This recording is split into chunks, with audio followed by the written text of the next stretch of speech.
Утро началось как обычно. Шум дизеля, запах солярки и крепкий кофе в кружке.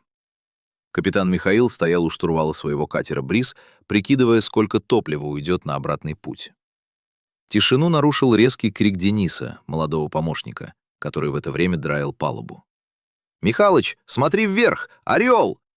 Денис задрал голову, прикрывая глаза от солнца. Над катером действительно кружил огромный белоплечий орлан. Птица шла низко, тяжело взмахивая крыльями, и в ее когтях явно было что-то темное. Через секунду орел резко спикировал, разжал когти, и какой-то предмет с тяжелым хлопком приземлился прямо на корму, рядом с бухтой троса. Птица тут же набрала высоту и ушла в сторону берега. «Он что, рыбу у нас украл и решил вернуть?» Денис подошел к находке, не решаясь дотронуться. «Какая рыба, придурок?» Михаил вышел из рубки, вытирая руки ветошью. «Рыба так не гремит. Подними, посмотри».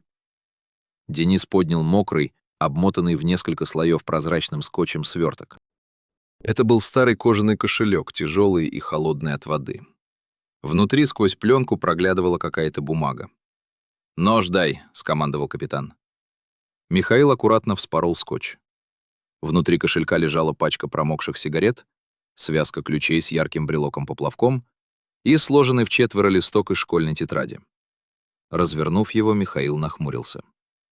Текст был написан карандашом, коряво, но разборчиво. Сломались на траверзе скалы Эхо. Мотор заглох, рация сдохла. Снесло на рифы, пробоина. Нас двое, воды нет. Кто найдет, помогите. 15 августа. «Михалыч, это же сегодня!» Денис выхватил записку. «Но как птица?» «Птицы часто подбирают все, что блестит или кажется едой», — отрезал капитан. «А этот брелок на ключах как раз яркий. Видимо, бедолаги кидали ключи, чтобы привлечь внимание, а орлан подобрал». Михаил посмотрел на брелок. Красный пластиковый поплавок. Он знал такие.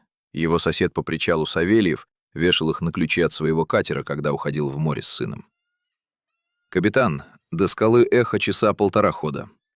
Мы по графику не успеем груз сдать». Денис замялся, глядя на часы. «Какой в черту график?» Михаил резко развернулся к рубке.